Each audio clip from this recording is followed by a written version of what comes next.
জোয়ান মানুষ একটু টাইনা টিনা করে 10 মিনিটের কথা 30 মিনিটে লই চলে যাবো, সমস্যা কি? খালি একটা 4 আলিফ 3 আলিফ করে টান টুন মানালে এতক্ষণ যে ওয়াজ করছি 2.5 ঘন্টা শেষ করা সম্ভব হতো না।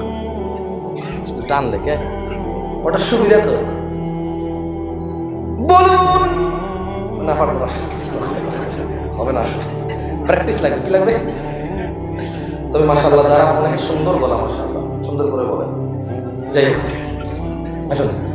الذين آمنوا ولم يلبسوا إيمانهم بظلم أولئك لهم الأمن وهم مهتدون। যারা ঈমান আনছে, কারা কারা এবং তাদের ঈমানকে শিরকের সাথে কলুষিত করেনি। বলেন তো জাবের রাদিয়াল্লাহু আনহু থেকে শিরকি কুফরি কি বলছে?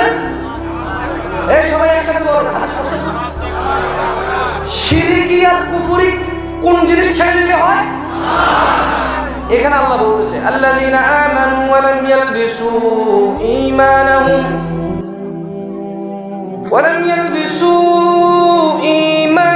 বিযুলমিন উলাইকা লাহুমুল আমন ওয়া হুম মুহতাদুন।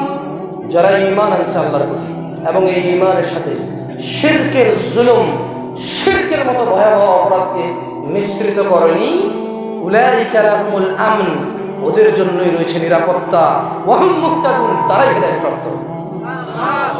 তাহলে যারা শিরিক করবে না করে আল্লাহর সাথে সাক্ষাৎ করবে, একটা সুযোগ আছে, সব গুনাহ ক্ষমা হয়ে জান্নাতে চলে যাওয়া। সুবহানাল্লাহ। 5 ওয়াক্ত নামাজ পড়বো, জোহরের নামাজ কয় রাকাত? এই দেশে 12 রাকাত চলে। আপনি ওই দিকে কয় রাকাত জানেন না? গাজীপুরে বসে 11 রাকাত, 10 রাকাত। ঈশা কয় রাকাত চলে এখানে?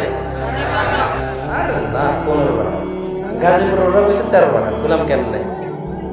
তোরা জোহরের সময় আমার হিসেব দিছে, প্রথমে বড় সুন্নত 4 রাকাত, ফরজ 4 রাকাত। কত হইল? আমি বললাম ঠিক আছে, সুন্নতে মুআক্কাদা 4 রাকাত আছে, ঠিক আছে, কিন্তু এটা ফরজ না। কিন্তু এটার অনেক বিশাল নাকি, আমরা এটাকে ছোট করে দেখি না। কিন্তু আমরা যারা নামাজ পড়ে না তাদেরকে বলতে চাই 4 রাকাতের জন্যই আগুনে জ্বলবে মানুষ। কয় রাকাতের জন্য? কয় রাকাতের জন্য? বাকি সুন্নতে মুআক্কাদা পড়লে আল্লাহ ঘর বানাবে জান্নাতে। যে একদিনে 12 রাকাত সুন্নতে মুআক্কাদা পড়বে তার জন্য প্রতিদিন ঘর বানাবে আল্লাহ তাআলা।